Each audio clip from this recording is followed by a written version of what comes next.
killing of populations, the blood traumas, this occultism, the raping of children, the harvesting of children. All this has been going on for so long.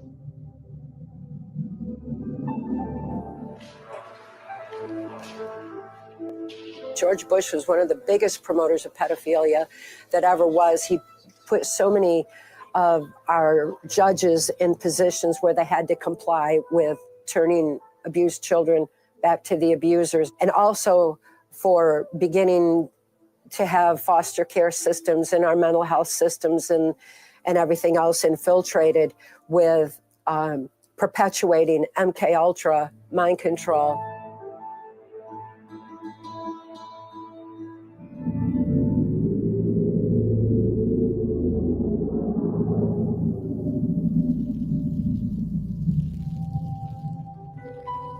Cathy O'Brien is not unique.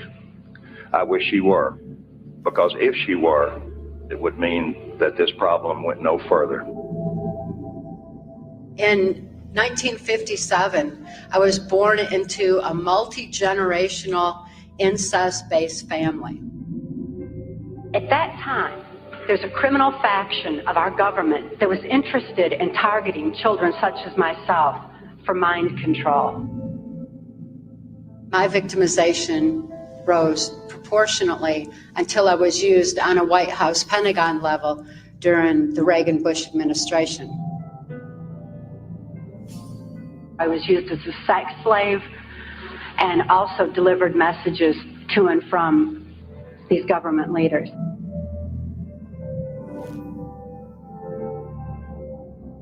While I was still really young and all that was happening, I do remember losing my free thought. I couldn't even think anymore to hope that there was some place where people were kind.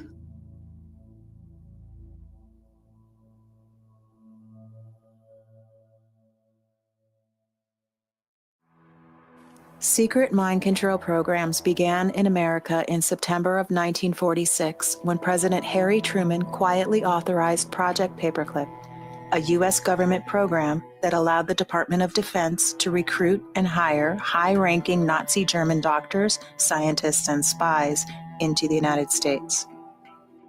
Over 1,600 Nazis and Italian fascists and their dependents were ushered in through South America with passports and assistance provided by the Vatican and the Red Cross.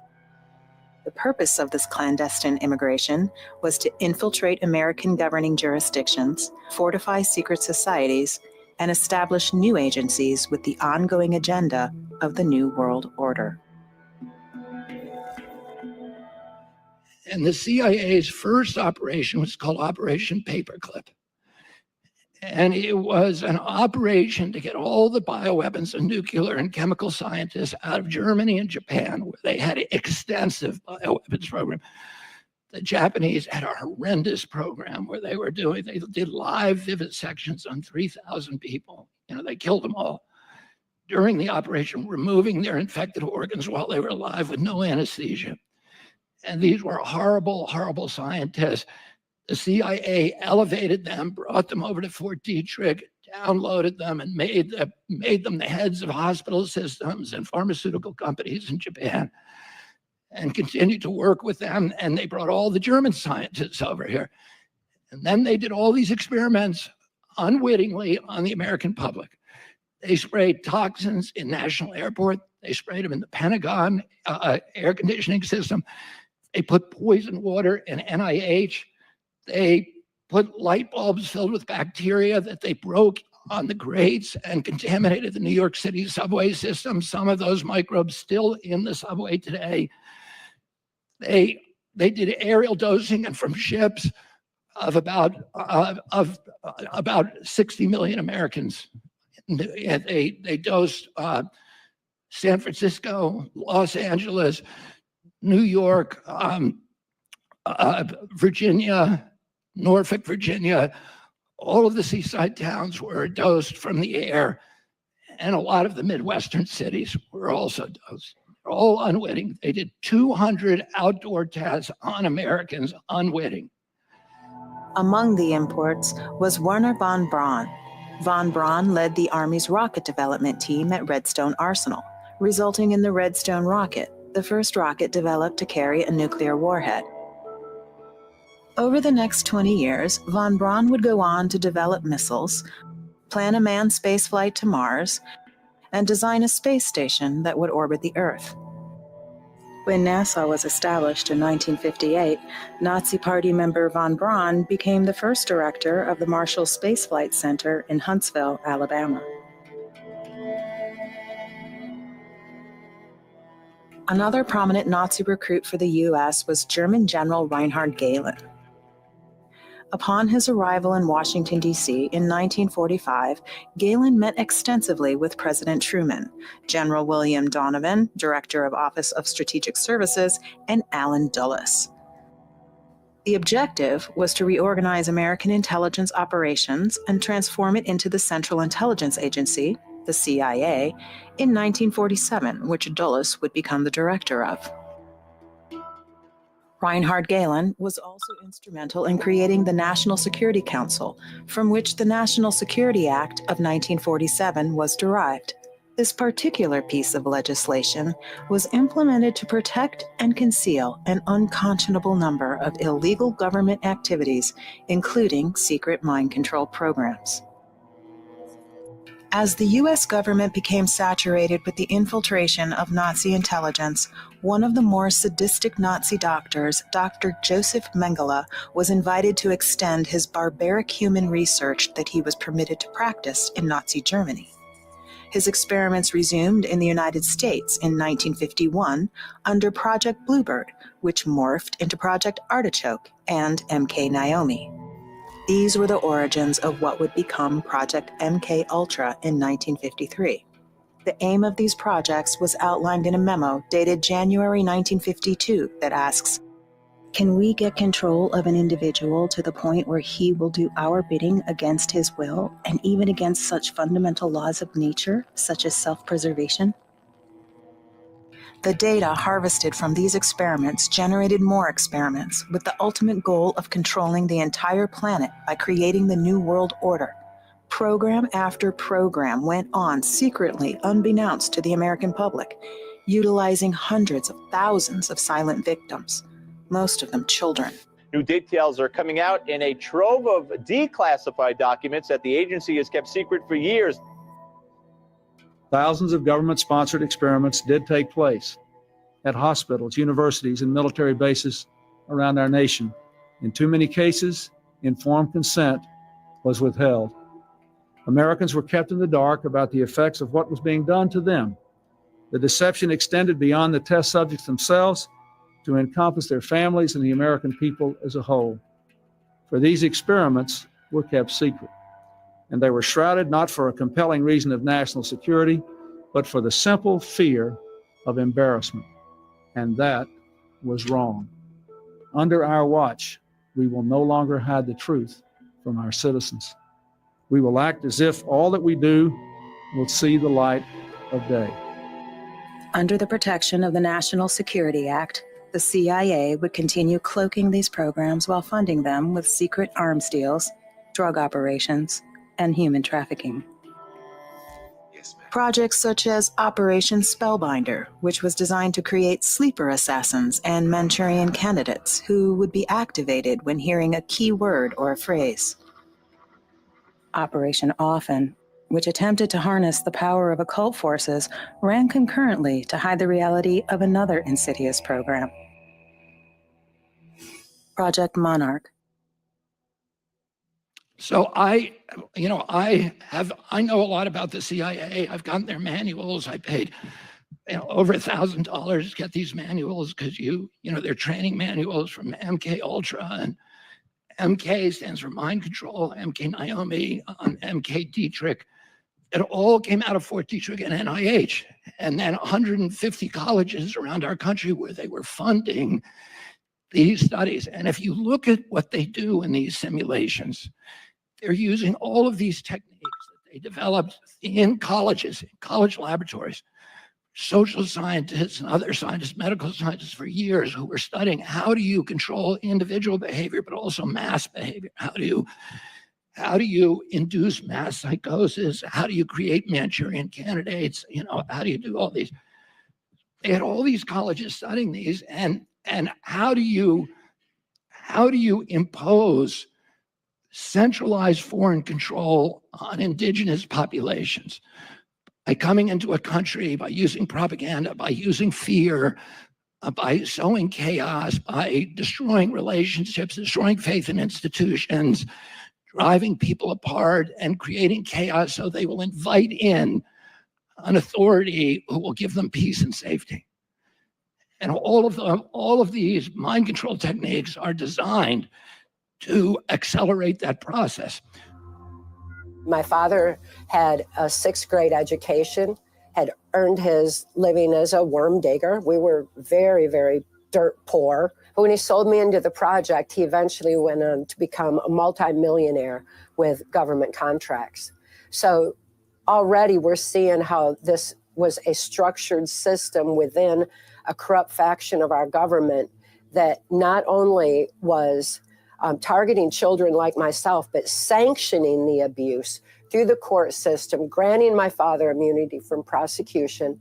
As soon as my father sold me into the project, he was flown to Boston, Massachusetts, where the Catholic faction, the Jesuit faction of Project Monarch, was being run by Cardinal Law.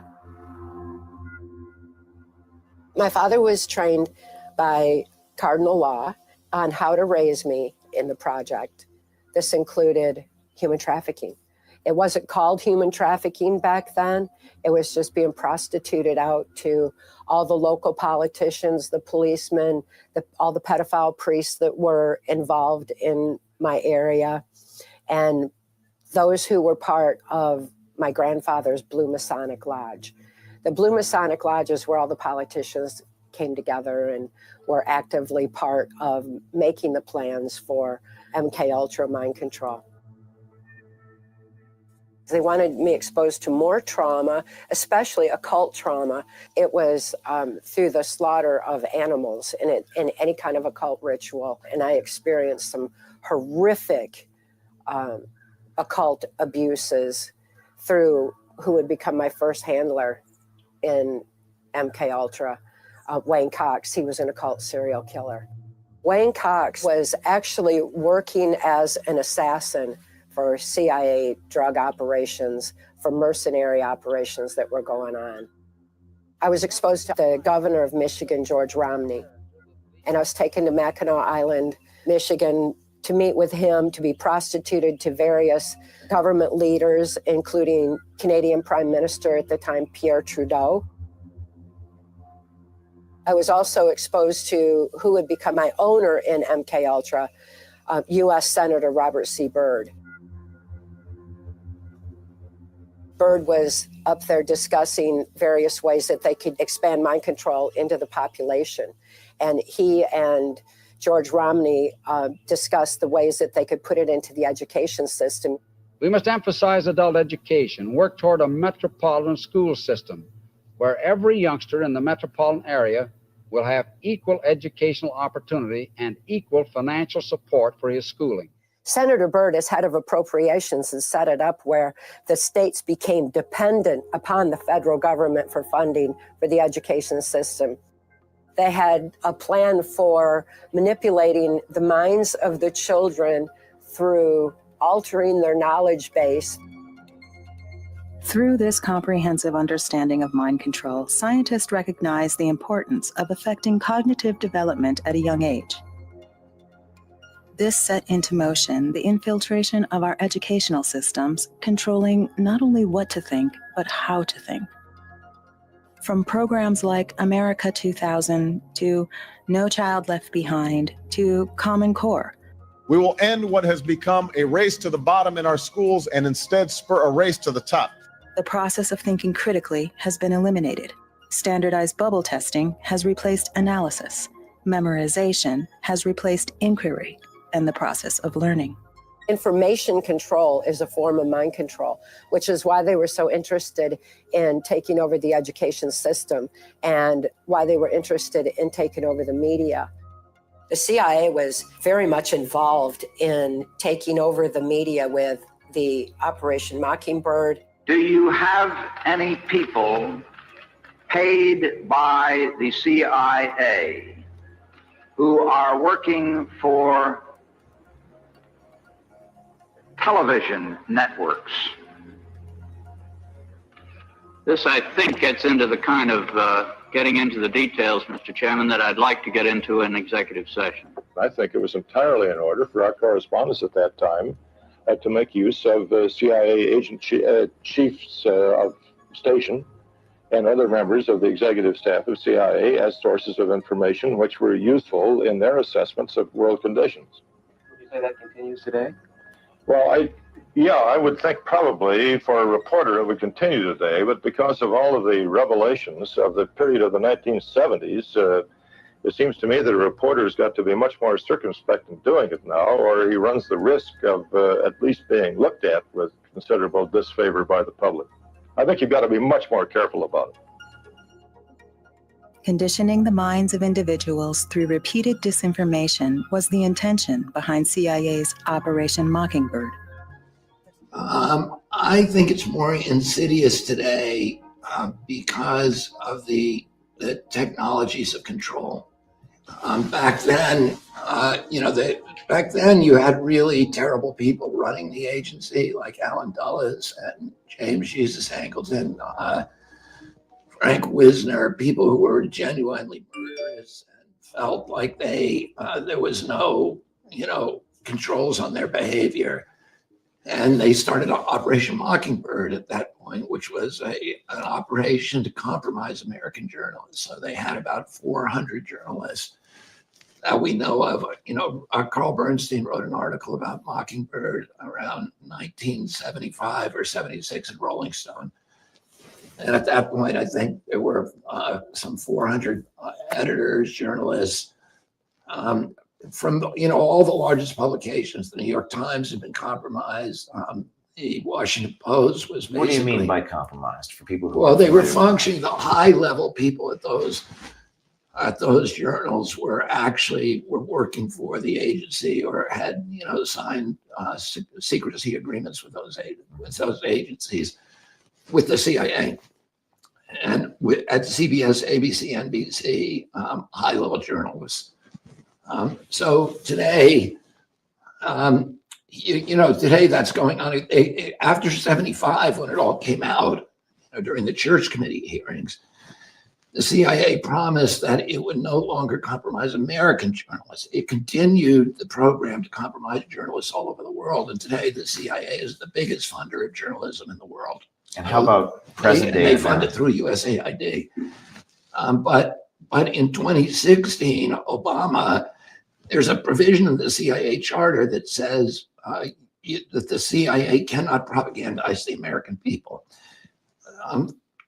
President Obama adopted and I think it was through an executive order in 2016, that essentially reopened the door for Operation Mockingbird so that the CIA began once again to propagandize American people. How are they doing that? The suppression of information through the media had limited people from seeing that mind control exists so strongly in our world. Exactly what people think, and this is extremely dangerous to our democracy. It stopped them from understanding that human trafficking was the funding mechanism of the New World Order. It stopped them from seeing the CIA cocaine operations that were being used. The so-called drug wars is nothing more than the CIA taking over the industry worldwide. Gary Webb was trying to report on it, and he was killed. So many on the front lines were being killed. Only a few major corporations control an estimated 90% of all the news stations, television, movies, music, video games, social media, and the internet. Social media and other internet platforms make their money by keeping users engaged, and so they've hired the greatest engineering and tech minds to get users to stay longer inside of their apps and on their websites. Mass media has conditioned individuals using methods such as neuro-linguistic programming, occult symbolism, and harmonics. They were enhancing the harmonics in the music to actually affect the neuron pathways in the brain in directions that they wanted, and then using specific lyrics to drive in a message. We need to be so mindful of the lyrics that are being carried on those harmonics into our mind and become aware of how much that kind of thing does affect us. All the good girls go to hell. Harmonics were added to their music to make them even more popular. These little children who had been horribly abused were programmed and harmonically tuned. And then the messages were programmed in, which would deliberately affect the social engineering of a generation or however many people they could affect. Through continued secret human experimentation, scientists learned that repeated traumas coerce the function of the amygdala and the hippocampus to repress the dissociated memory. In order to continue functioning, the memory of the traumatic experience is sectioned off and encased by amnesic walls, creating an altar hidden from the main identity in the subconscious. While the barrier is down, handlers and programmers installed everything from secret messages to deliver, instructions for illegal activities, or programs for sexual perversions. The various levels of programs were named after the different brain waves to denote function. The amnesic barrier is then rebuilt to hide the identity of the abuser and memory of the programming, using trauma conducted through repetitive brutality, electric shock, and weaponized sound waves, known as harmonics. Due to the electrical nature of the brain, high-voltage electric shock devices such as cattle prods are commonly used and are extremely effective in cementing dissociation after torture.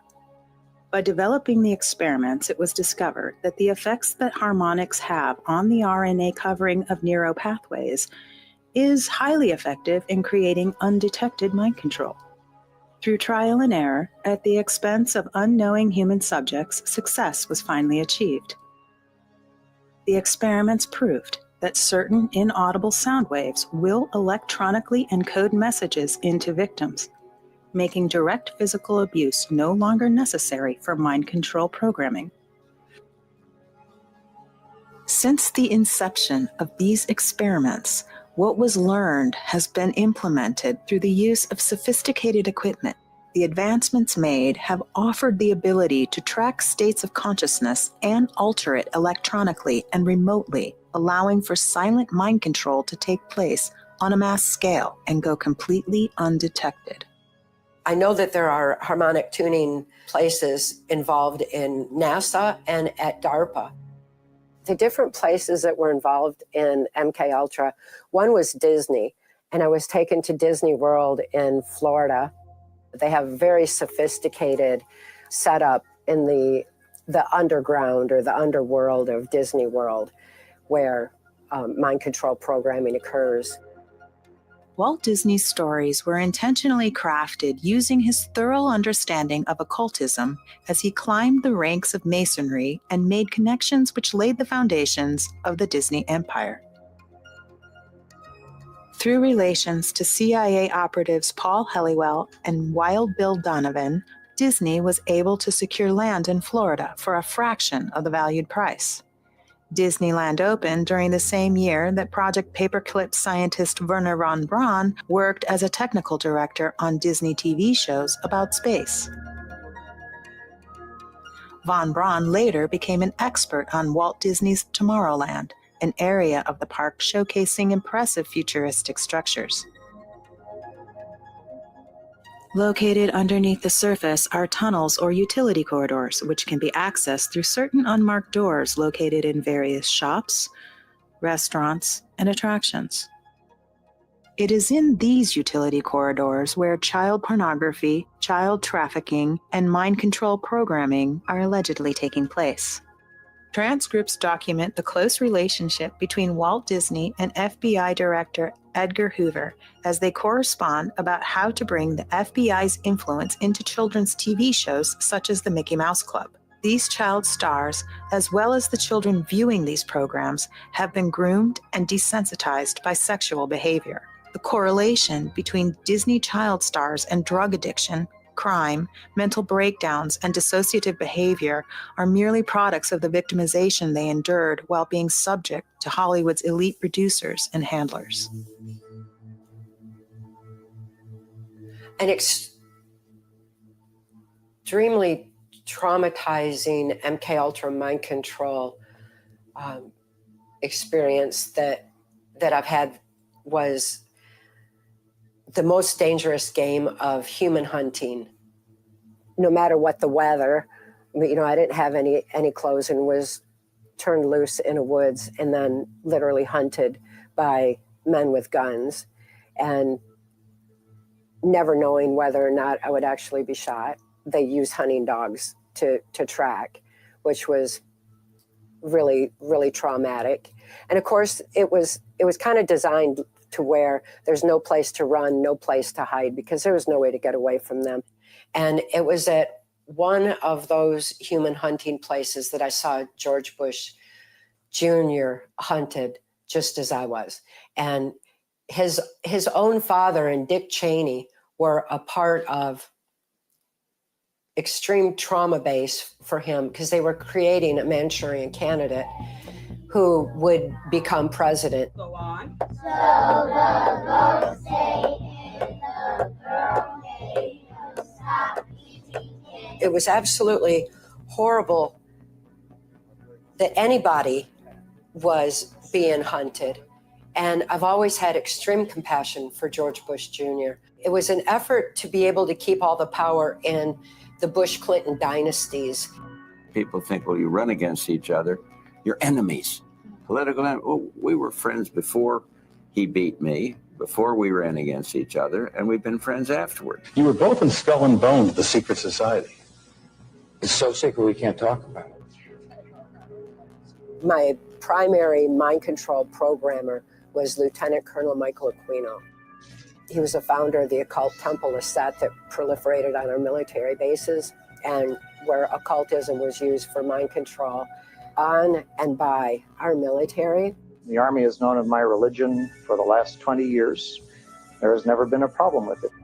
I've been involved in intelligence and psychological operations for about 40 years in all levels of it and across the intelligence community. He used the blood traumas and brutality, high voltage stun guns, and of course the neuro-linguistic programming, the language of the subconscious. I met with Aquino on various military and NASA installations. Elmer, are you in there? I was transferred over to my next handler, Alex Houston, a ventriloquist, stage hypnotist in the country music industry.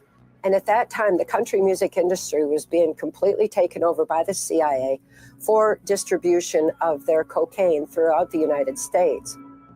Under Alex Houston, I was taken to the Caribbean, specifically the U.S. Virgin Islands, the human trafficking operations that were set up there. Now we know that to have been involved with the Epstein Island and the whole Jeffrey Epstein thing. That's kind of what it evolved to next. He's accused of recruiting a network of young girls he sexually abused at his mansions in Florida and New York. Law enforcement officials tell NBC News he faces 2 counts of sex trafficking for alleged crimes. Trafficking underage girls to the private island near St. Thomas. Some even refer to it as Pedophile Island. Authorities say he declared it his primary residence.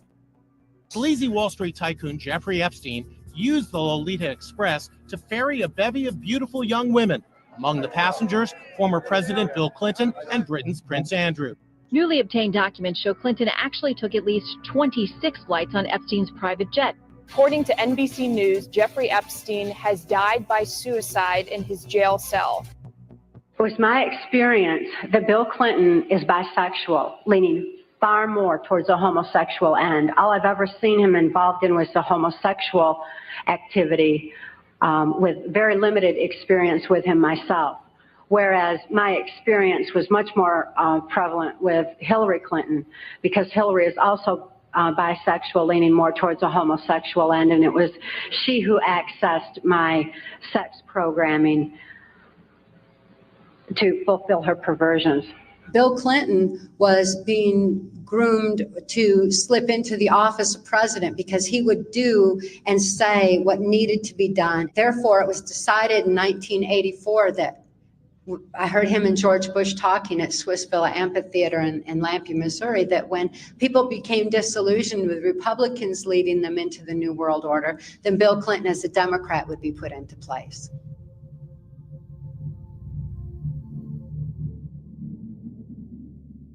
The Clintons have been involved in the most horrific criminal activity groundwork for the New World Order.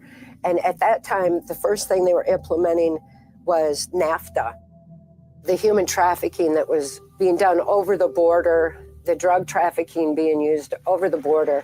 It was all sanctioned. And when people like myself who were coming across with all these drugs and were being trafficked, they never could get any information from me because the information was compartmentalized and it was all covered under national security. I would also be introduced into what was the beginning or the foundation of adrenochrome. They would take the blood from tortured individuals and that's what they would drink and get kind of addicted to it or something. I don't know. I can't relate to the concept at all. It was so traumatic for me. But for them, it's something that they literally feed off. Not only do they feed off fear and negativity and trauma, but they also feed off the adrenaline of those who are tortured and ultimately murdered. That was the very groundwork on the adrenochrome, but it was actually a structured system already because it was spanning several states.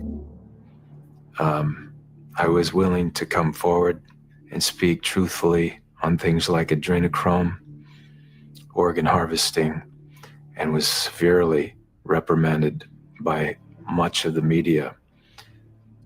And they claimed their fact checkers knew more, but they don't know like you guys know. I put you up against them anytime.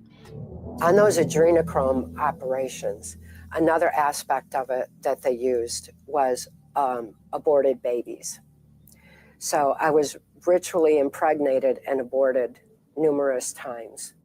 Some babies I would carry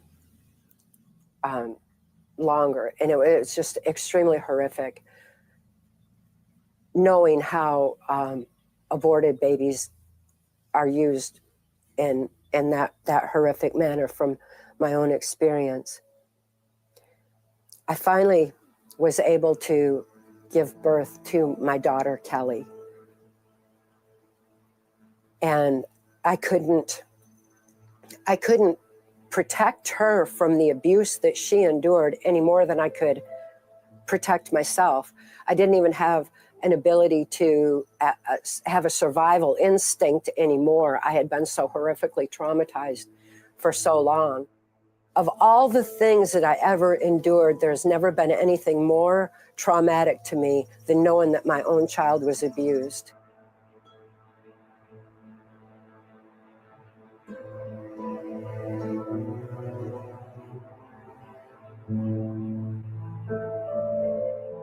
I would love to have been able to protect her and stop the cycle of abuse, but I couldn't.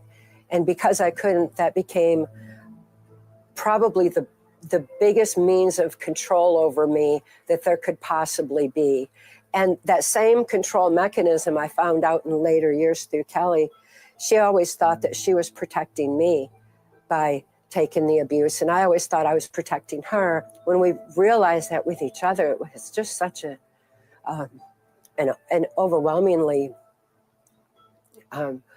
profoundly beautiful moment between us, just to know that the magnitude of the love that we had was always there. The maternal instincts were still in place, even through all the horror and the trauma and everything else.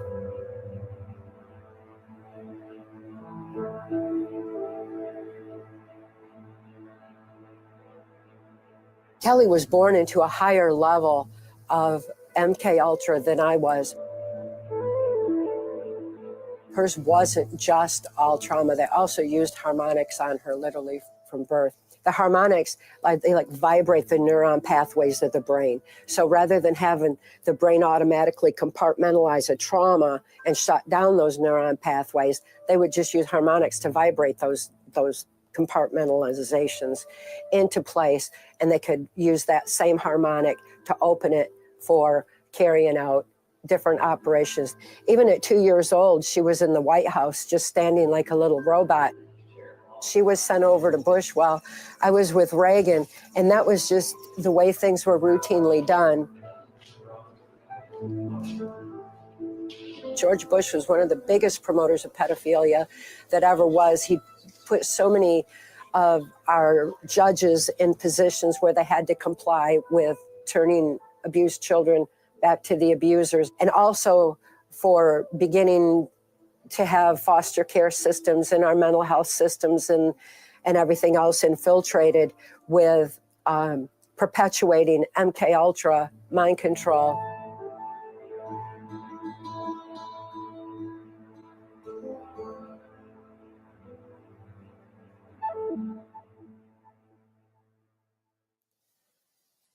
I thought the whole world was saturated with this kind of criminal activity. Everything around me was involved in it. The handlers and the owners of the mind control slaves, there were so many of them that they actually had a charm school that trained the girls or guys for various sexual perversions and fulfilling them on high levels of government. According to a mutual friend, Cathy O'Brien, and when she was part of the MK Ultra Project Monarch program, and used as a sex slave, did not, in fact, to the best of your knowledge, Senator Dull's running mate, Gerald Ford, force her to have oral copulation or perform oral copulation upon him when she was a mere child? Cathy O'Brien? Yes. Well, she said every living president except Jimmy Carter had sex with her. Yeah. So there's no question about that. That's what she told me. Now, there has been rumors that Gerald Ford was a practicing Satanist. And you have heard about that? Yes. Do you think that there's anything to back that up? I don't have any documentation on it, only what I've been told, what I've heard. And then she stated that while in the company of the Clintons, that not her, but her husband had an affair with Bill Clinton. Is that correct? Yes, she mentioned that. She said that. Anal intercourse or something of that nature. Right. Or oral copulation. That's what I understand. And still one other thing, that Hillary Clinton was interested in her, the shape of her vagina, or there was some mutilation. And I know this all sounds rather bizarre, but this is a very bizarre and very true story.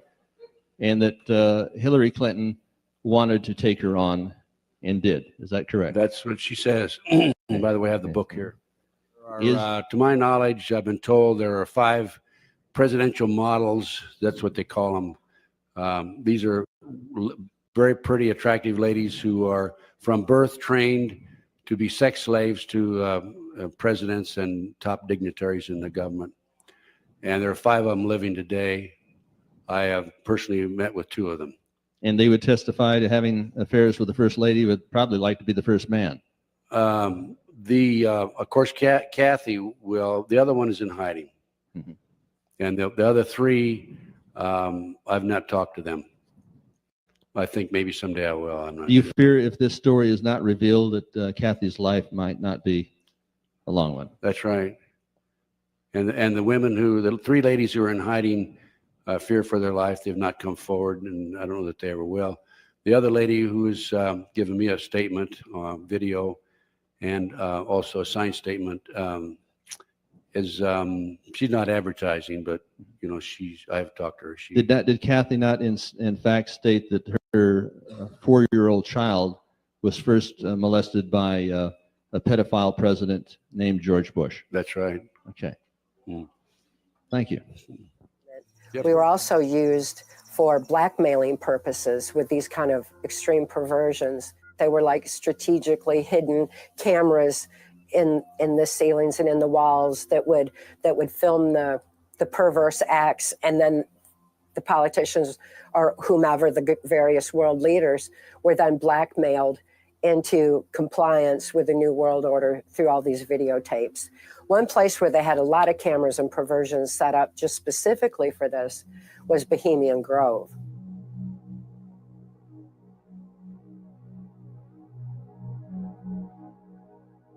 At Bohemian Grove, the politicians would sit around and talk about the different ways that they were going to be implementing the New World Order, different traumas that were going to be unleashed on society. One discussion that was just really horrific was using AIDS as a means of population control and introducing that in. Even though my memory was compartmentalized, when trauma occurs, the brain also photographically records events surrounding trauma. When John F. Kennedy was assassinated, most people know exactly where they were and what they were doing, because this was an event that traumatized the nation. And this exemplifies how the mind photographically records events surrounding trauma. And my brain was photographically recording these discussions that were going on. One of the most interesting was between George Bush Sr. and Bill Clinton. George Bush was talking about how he believed in pedophilia so strong, especially incest, and sexually abusing a child to heighten their suggestibility.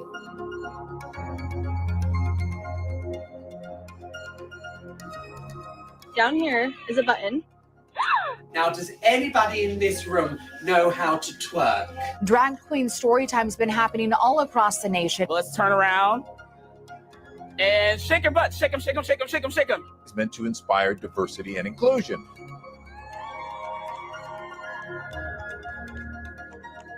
Strawberry corn cakes right here says that it's all about promoting creativity. What has this world come to? It's come to a world where drag kids actually exist. And people do ketamine on a couch.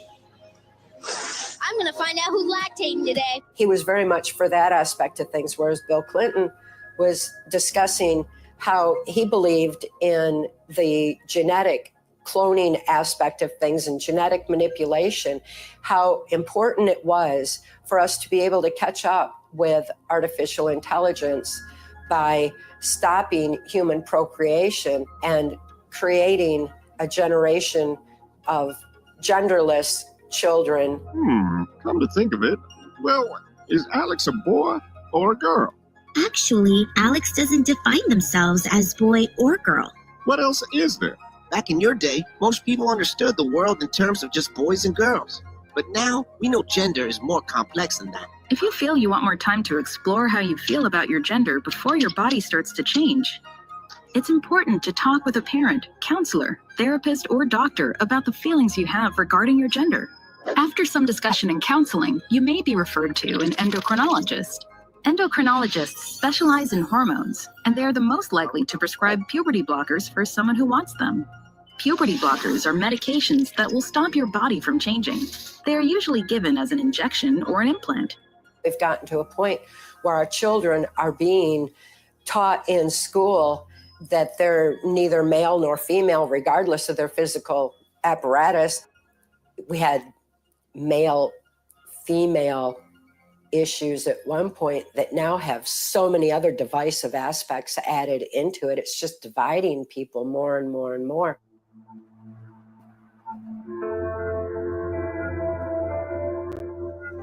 At the Grove, when girls reached age 30, they were murdered or they were sacrificed, because at age 30, There's electrochemical changes that happen in the brain where people, sometimes those neuron pathways start changing a little bit and memory starts leaking out.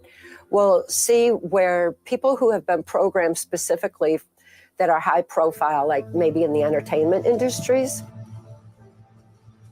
they will start breaking up around age 30. We'll see things like what that Britney Spears shaving their head. It's just part of what happens around that age.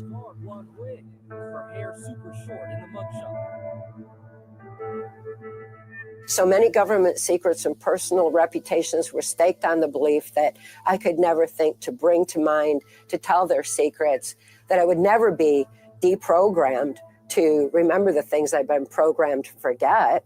It was horrific knowing that so many lives were lost, so many girls when they reached age 30. And of course, so often for the perversion purposes, they were saying that the girls were too old to be used anymore for perversion anyway. So, you know, they were useless, just get rid of them.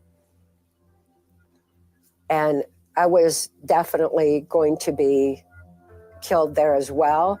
I was to go out in a blaze of glory and be burned alive.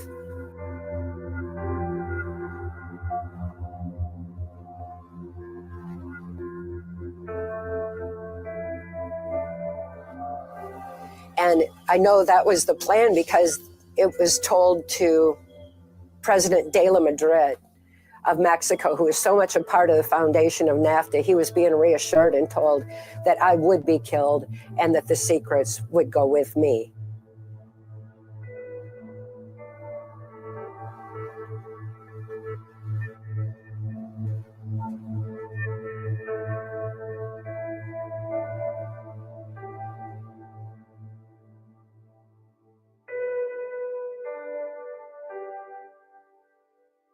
I'm so fortunate that an intelligence insider who saw the kind of corruption that was going on in the highest levels of government saved my life so that we could begin to expose what was being done.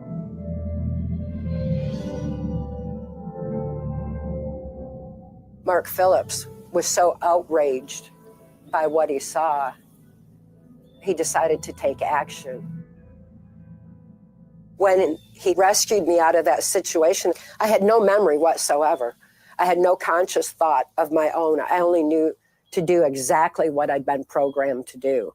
To be able to think on my own was like my brain would go into this black hole and I'd be pushing it, trying to make a decision even on maybe what to have for dinner. You know, just to even think that thought was an exercise in itself.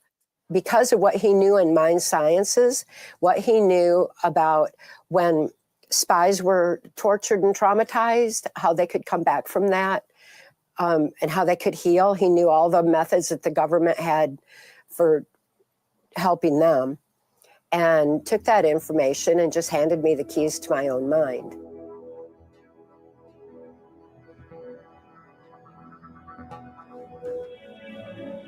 Mark was in intelligence and wore many hats.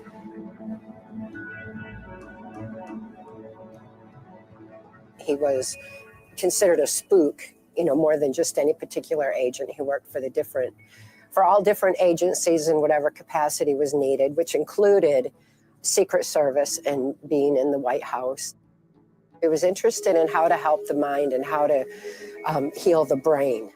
So he got into mind sciences on significant levels and was studying mind sciences at the War College and Psychological Warfare Division when he came across Michael Aquino and was absolutely disgusted that something like occult trauma was being used to manipulate minds of the masses and of individuals. I was sworn to secrecy on the things that I witnessed, on the equipment that was developed, and I can assure you that in 1967, all the way up through 1973, when I was involved in this research as a Defense Department subcontractor, the equipment that I saw then was 25 to 30 years ahead of anything known on this planet in the private sector. Mind control is not new in this country or any other country. It's been around for thousands of years. But the sophistication of it to this point has now reached such a proportion that people are seeing the results everywhere, but they don't see is the sophistication of the mind control itself. They don't recognize the symptoms that are being created in these people until it's too late. He was already becoming disgusted with what he was seeing going on by the time he realized that Kelly and I were under mind control.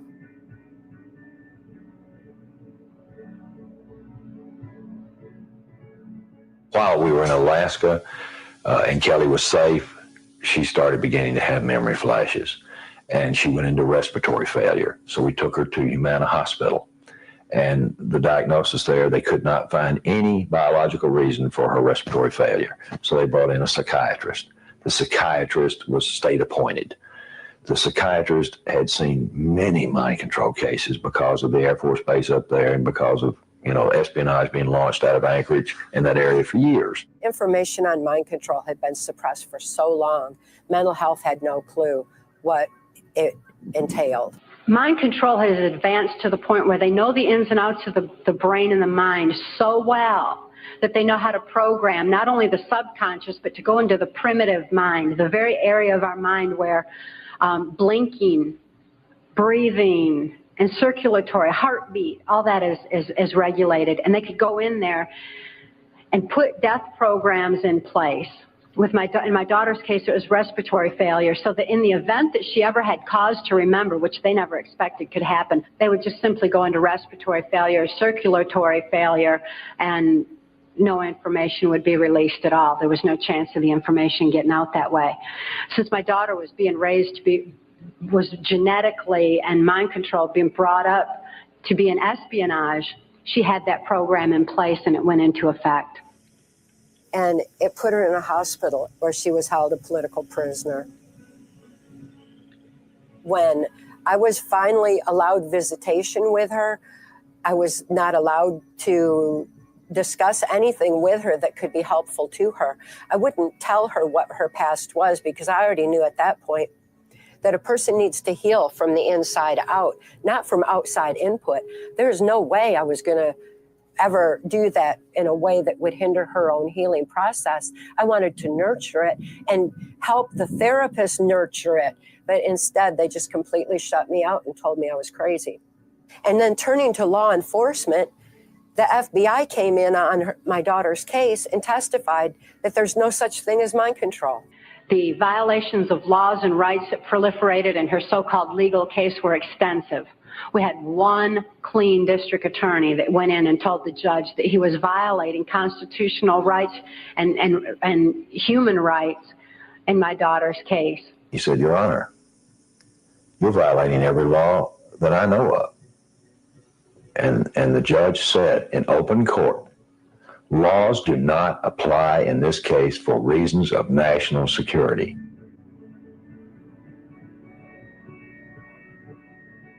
That judge, in essence, saved our lives because he absolutely said publicly that the United States government was responsible for covering up this case.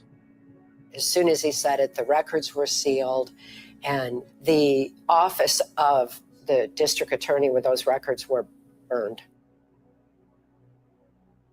Because I was healing, because I had healed sufficiently, because I had free thought again, there was no way I was going to cave into following orders that wouldn't protect her any more than they ever had.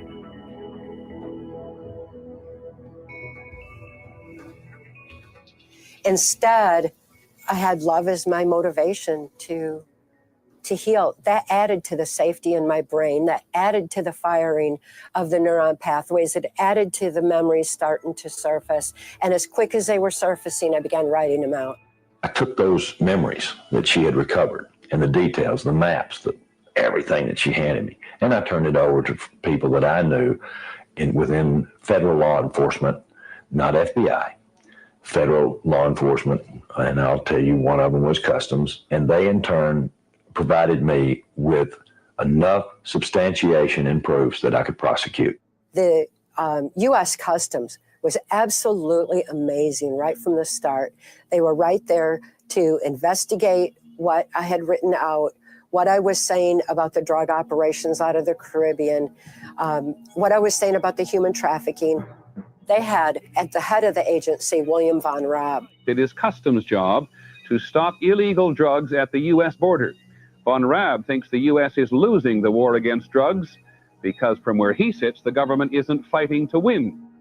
He was doing everything he could to get the whole mess exposed and taken down. Von Raab accuses the State Department under the Reagan administration of virtually ignoring the international drug supply.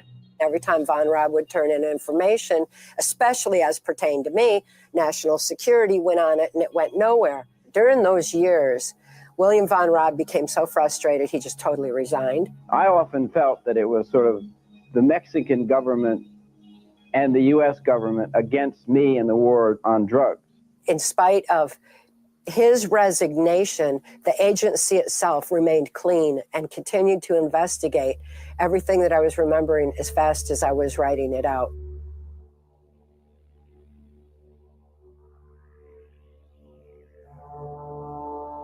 By 1995, when Mark and I were ready with a testimony for U.S. Congressional Permanent Select Committees on Intelligence Oversight, we were censored for reasons of national security again. And Congress was censored under the National Security Act from hearing my testimony. And yet it did allow for us to very carefully and very strategically proceed forward with releasing the information that had all been validated by U.S. Customs, Secret Service, concerned members of various law enforcement and intelligence agencies. We put it into book form in Transformation of America. We took those few copies that we could afford to have printed and had them distributed throughout Washington, D.C. It was a safety measure for us to get the information disseminated as fast as we could. Our First Amendment rights, constitutional rights, guarantee us the right to publish it. Because there's no money in the kind of whistleblowing that we were doing, we would have to decide, okay, are we going to buy, this for dinner, or are we going to buy stamps? And we would always go for stamps because stamps were more substantial for keeping us alive because we had to get the word out there. The information that we released to every member in Congress at the same time. Mark and I continued speaking out to anybody and everybody who would listen. We spoke out to various law enforcement groups, to border guards, U.S. Customs, even the police who were concerned about the human trafficking and drugs pouring across the border. Senator Byrd had an office in the FBI building, and he had it in there for the purposes of being able to manipulate the law to allow for the human trafficking, to allow for the drug operations to go unchecked. And the catch net for the human trafficking operations was the National Center for Missing and Exploited Children that was through the FBI. There were so many people that were being affected, so many mothers who had lost their children to human trafficking operations and then have the court system turn on them and return the children to the abusers.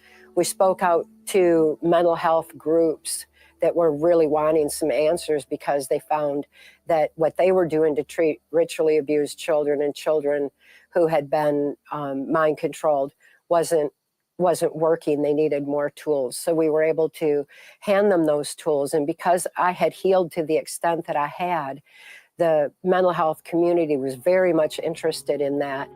What has happened to Cathy O'Brien is happening all around the world. I was exploited unwittingly for nearly 3 decades of my life. We were sold to the federal government by our father and his priesthood and military leaders. I was being trained to be a sex slave for the elite. My family were used as entertainers, child pilots in wars, medics, special messengers, high-priced call girls, presidential models, sports figures, and international spies. There were countless other children in my same situation. Most of the children there were babies and toddlers. I was strapped down in a sort of lab-like setting. These experiments were performed on me in conjunction with mind control techniques and drugs. The deliberate dissociating through trauma.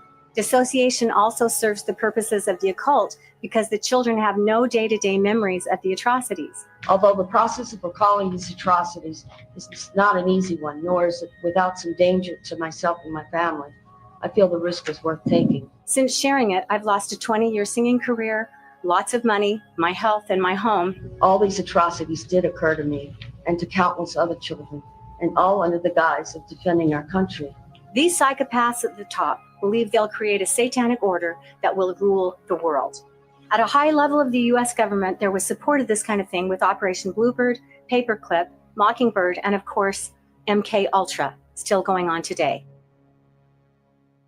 This was the ITNJ on the inquiry into human trafficking and child sexual abuse, which was a global expose and pursuit of justice. And Mark is in the cover of it. It also gave voice to all those nations that were concerned with bringing a stop to this New World Order funding mechanism. The criminals that I was exposed to under MK Ultra are still the same handful of criminals in control today, or the effects of what they have put in place. We have before us the opportunity to forge for ourselves and for future generations a new world order, a world where the rule of law, not the law of the jungle, governs the conduct of nations. When we are successful, and we will be, we have a real chance at this new world order. The mind control information gathered in the programs has been used against the American people and the rest of the world with alarming saturation. Aspects of what has been learned due to the experiments can be seen in every corner of our society. The intentional traumatization has left a nation of bewildered followers or triggered those who have awakened to the truth of the obvious control. Once one breaks through the veil of understanding, the systematic traumatization of America reads like a manual from Mengele's original research. The formula of using trauma to control the victim is brought into a much larger scale, and we see where mind control takes over a collective nation, and therefore the world. They want to suppress truth, they want to suppress information, they want to control the populations. And for what end purpose? I can't relate to. It's a dominating force that feeds and thrives off of negativity. It's like they feed off of fear to the point where they literally feed off of it through the adrenochrome. Since fear is the primary basis of mind control, they used events like the assassination of John F. Kennedy to traumatize the nation.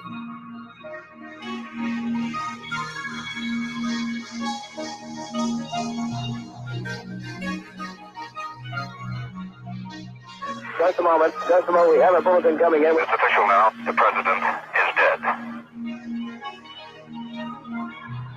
We had Waco, we had Ruby Ridge, and the Oklahoma City bombing. It is apparently the single deadliest terror attack on U.S. soil ever. There's other traumas that have occurred, like 9/11.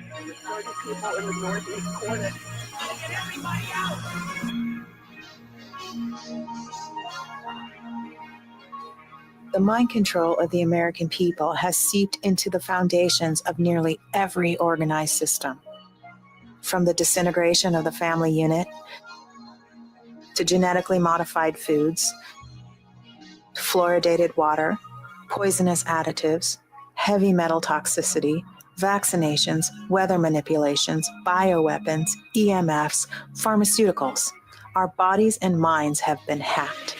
Breaking news, there's been another deadly mass shooting in America. When we see trauma being unleashed on society, whether it's something that's traumatizing the whole nation, like 911, or something else like the school shootings or the mass shootings that go on. When we look at the shooter, is he really responsible, or is somebody pulling strings? The alleged shooter died by suicide at the scene. Who's pulling those strings? Who's making these kids march to new world orders on our streets and burn down our cities? We need to start looking at the handlers and looking at who's really responsible for the actions. When we get to the source of the problem, to the ones who are in control, then we're going to be able to effectively stop it. And again, it's just a handful of criminals. I ran across this book, and it's a dynamite book. I didn't author it. I've written the book, How to Locate Anyone Anywhere Without Leaving Home. And I had an opportunity to talk to Galen Ross Sr. when I went through San Marcos, Texas. And he has a brand new book that's called Who's Who of the Elite. And it identifies the members of the Bilderbergs, Council on Foreign Relations, Trilateral Commission, Skull and Bone Society, and the Committee of 300. And it's a little expensive. It sells for $30. But I'm telling you, I think it's worth it. And what I think you should do, if you have the $30, is buy this book and sit down. When you watch television, look up these names alphabetically, and I think you'll be surprised to learn how many of these people are in positions of authority and influence. Anyway, that's my time. Thank you very much. You might hold it up?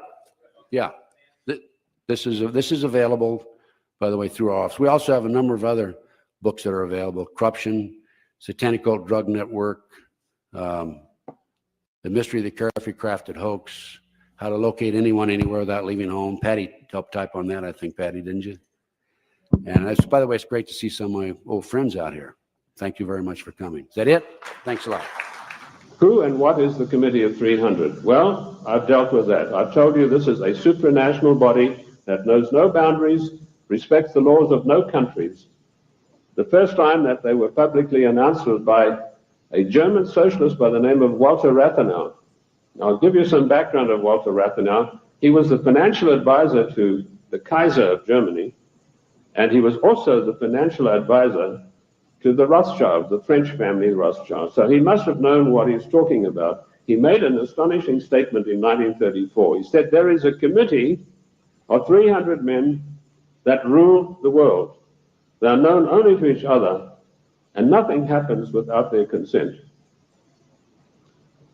When former head of state Mikhail Gorbachev visited the United States a few years ago, flanked by George Bush and Quayle, he opened his Gorbachev Foundation in the United States.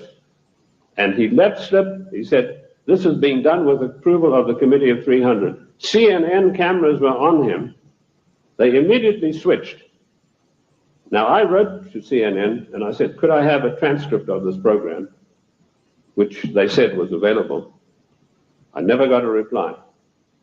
I followed it up with letter after letter, but nothing ever came of it. The point I'm trying to make, ladies and gentlemen, is that the federal government, the secret upper-level parallel government that runs the United States, does not want you to know that you have an upper-level parallel government that calls the shots, that dictates what is going to happen to your life and mine.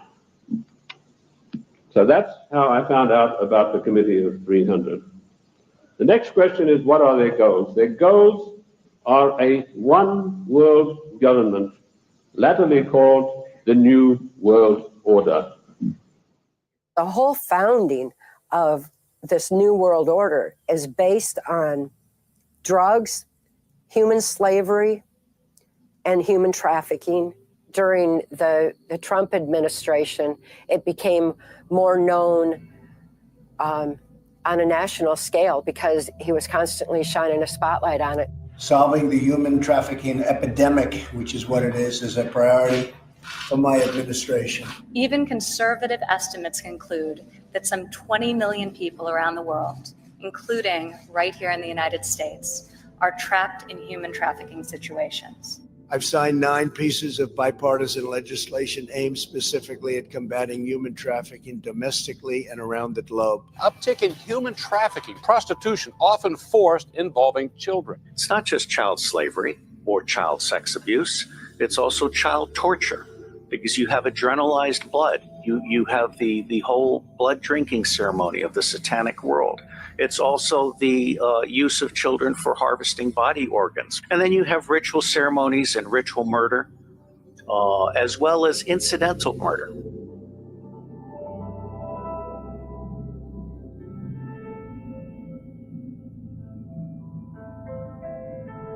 A SARS-like virus, which has infected hundreds in China, has now reached the United States. The WHO chief has called COVID-19 public enemy number 1.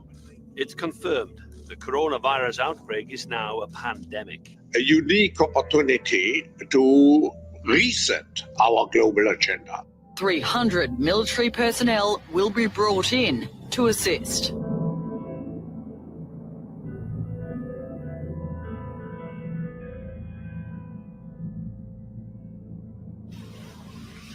When I saw COVID hit, I saw that this was going to be used to usher in the New World Order. It's mass mind control of the whole globe.